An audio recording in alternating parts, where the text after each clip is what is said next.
All right, welcome back to WMMA Now with your host Chuck Stevenson. So tonight I want to talk about a couple different topics. I want to talk about two different fighters in somewhat similar but also different situations. And then I want to talk about a general concept going on right now with the COVID-19 and fighters. So first off, I want to talk about Claressa Shields and her move not only to MMA but also PFL specifically. So why is Shields coming to MMA? Well, I think the answer is obvious here, and this might upset some people when I say this, but she's coming over because of money. Listen, there's not really any money to be made over in women's boxing. Shields is a multi-weight champ. She was the undisputed champ, and yet she's still talking about not having enough money. Okay, she has no network deal over there. She's not signed with any network like Showtime or Fox or ESPN. She has no big promoter. She's not affiliated with Top Rank Boxing or PBC, the two big American promoters. And she's not signed to Eddie Hearn at Matchroom Boxing over there. And Eddie Hearn is honestly the only promoter that is really pushing women's boxing. So let's be honest here. If he thought he could make money with Claressa Shields, I think he would probably sign her and do it. So Shields is coming over to MMA because, and she's basically talked about this, and other women boxers have talked about it. MMA promotes the ladies at a much higher rate, a much better rate overall, and basically the women get almost the same treatment as the men do in MMA. Maybe not so much on money terms, although there are some ladies making some money, but you got ladies fights on the main card of almost every major fight promotion card now. You have the rise of all women's mixed martial arts promotions like Invicta, Deep Jewels. Other promotions smaller promotions have put on all ladies nights. So overall, women in mixed martial arts get treated better than women in boxing do. So that's why Claressa Shields is coming over to MMA. She sees a chance to make some money outside of boxing. And she's basically already admitted that. Now, one thing I do want to say about Claressa Shields, she has already basically said that, MMA fans basically need to roll out the red carpet for her, get down, kiss her feet, and throw rose petals beneath her as she walks for making this transition. But you know what? I think Claressa Shields is in for a rude awakening because that is just not how it works in MMA. Ask Holly Holm. Did Holly Holm, get the red carpet treatment in MMA? Not really. No one really gave her any credit. A lot of fans didn't give her any credit until she finally stepped up, faced Ronda Rousey, and head kicked her into oblivion. Or we'll talk about her in a minute, Kayla Harrison. Kayla Harrison has made the move to MMA from Olympic Judo, and she's getting crap all the time from a strong and vocal, dedicated group of haters who basically say that, she's not facing anyone, and then she runs her mouth and then ducks. So just because you have a big name and are coming into MMA does not mean that you are going to get a warm reception, a warm welcome, and that everyone is just going to kiss your butt. Now, as for why Shields is going to the PFL, well, they're the only promotion that is really promoting fighters anywhere near her weight. She boxed all the way as high as 160 pounds. Now, she's going to be entering MMA as a lightweight at 155. That is where Kayla Harrison, Bobby Joe DL, and others are fighting at in PFL. They already had one regular season last year in 2019, and they're going to be having a second regular season for the lightweights in 2021. So that's why she chose PFL. Also, PFL has been giving stupid, crazy payouts as well. So, yes, Shields' move to MMA is not about legacy, like some people want to say. It is not about testing herself, like others are saying.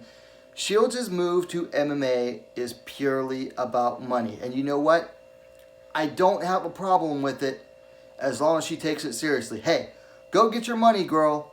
But don't think you're just going to walk in MMA, everyone's going to kiss your ass, and it's all going to be, everything's going to come up roses for you, because eventually someone's going to try to take you down or throw low kicks at you, and your boxing, all your boxing credentials, your 2 gold medals are going to go out the window.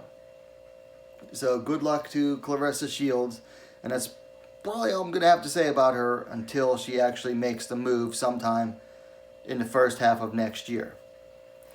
So next topic I want to talk about, let's talk about, the big elephant in the room right now on every fight card, COVID-19. This segment is basically going to be a public service announcement to all ladies fighters who might watch this fight. And you know what? If you're a male fighter and you're watching this video as well, this public service announcement goes out to you as well.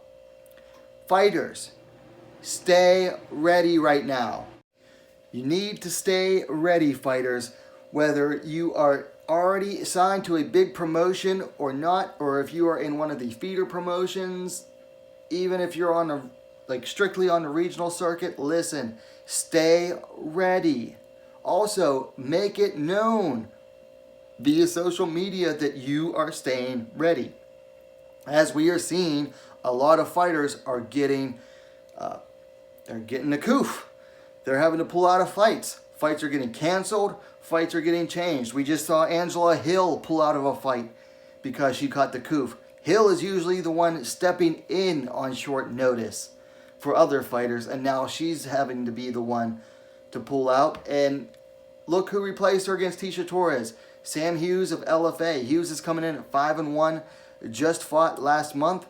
Well, now she gets to fight in the UFC, making her debut on a big pay-per-view card. Probably not on the main card, but she's fighting a top 15 fighter in her debut on short notice. So, fighters, it would behoove you to stay ready, keep training, take the necessary precautions, take every precaution you can to protect yourself against this virus. Keep your immune system strong. But stay ready and let it be known to the public that you are staying ready and you are ready to slide in case a fighter pulls out. Because you never know. That big payday might be just around the corner. Now finally, I want to talk about the other big name ladies fighter already currently signed to the PFL in Kayla Harrison. Kayla, like I mentioned, seems to have this dedicated base of haters going on that just don't want to give her any credit no matter what she does. And they've picked on her for every opponent. They questioned why she didn't sign to, the UFC right away, even though the UFC doesn't have lightweights. Why she didn't sign to Bellator right away, even though Bellator doesn't promote lightweights. Then, she wins the PFL season. This year she's stuck taking a year off. So she joins in with a group of fighters, and she's not the only fighter, mind you, that decided to sue the PFL. So the PFL said, all right, fighters, take some fights outside the promotion. So she goes and takes a fight at Invicta at featherweight, makes her featherweight debut, wins it in the second round, and what does she get? More hate. Basically said, well, why didn't she go to Bellator or the UFC if she's going to fight at featherweight? Well, listen, she could only go to certain promotions. When the PFL specified, and this is from Ariel Helwani, said that the PFL restricted fighters from taking fights in Bellator or in UFC. Why? Because most of those promotions won't do one-off fights, whereas Invicta will allow it, Titan will allow it. That's why she's fighting in Titan later this week. So that's why she didn't go to one of the two big promotions. Not because she didn't want to necessarily. We don't know if she wanted to or not. But because she was restricted from doing so. And that comes via Ariel Helwani, who's as reliable a source as any. I don't like the guy, but he's a reliable source when it comes to news like this. Now, right after her fight against, was it Courtney King? Chelsea Chandler, one of the Diaz crew fighters, comes out and accused Kayla Harrison of ducking her. Well, she basically said that Kayla wanted and chose to take the easy fight, could have fought her. And, of course, all the haters jumped right on it. Oh, Kayla Harrison ducked Chelsea Chandler. Kayla Harrison ducked Chelsea Chandler. And they're making all these accusations, and yet there's no proof of this other than a tweet by Chelsea Chandler. Sorry, but, anonymous sources, I don't want to hear about that. All we have to go off of this word is a tweet from Chelsea Chandler. But here's what's really funny about this, because what was it, last week, the week before, when Kayla Harrison came out and said, hey, I want to get a fight on this upcoming Titan FC card before the end of the year. I'll take a 150-pound catch weight. This is an open call out to anyone who's available. Guess, what did we hear? Who was making the call? Who was, stepping up publicly? We had crickets. Cheep, cheep, cheep. Crickets. That's all we heard was crickets. Where was Chelsea Chandler all of a sudden on social media saying she'd step up to fight at Titan? Nowhere. So who's Kayla Harrison fighting? Josette Cotton, who she beat back in 2018 in like her second MMA fight. Now, it's not a bad fight necessarily. Now, Cotton hasn't fought in MMA since that fight. She did take a boxing fight back in March of this year. She drew against some boxer named Jordan Garcia, but she hasn't fought in MMA in just over 2 years. So, not exactly the best fight available. Not exactly the fight that everybody wanted, I would say. But Kayla made the open call out, and it seems like Cotton was the one that stepped up.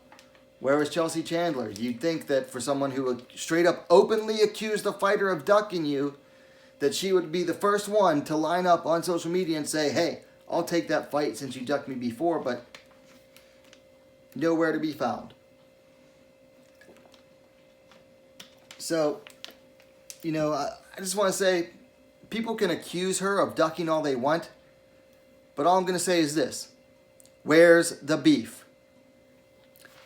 Okay, so those are my thoughts on these issues. Now, I'd really like to know yours, so put them in the comments down below. Now, if you like the video, please give it a like. If you don't, let me know why, and bring some, good constructive criticism as well. In the meantime, what are you waiting for? Subscribe to WMMA now, the most complete women's mixed martial arts dedicated platform on YouTube. Thanks for watching. We'll see you next time.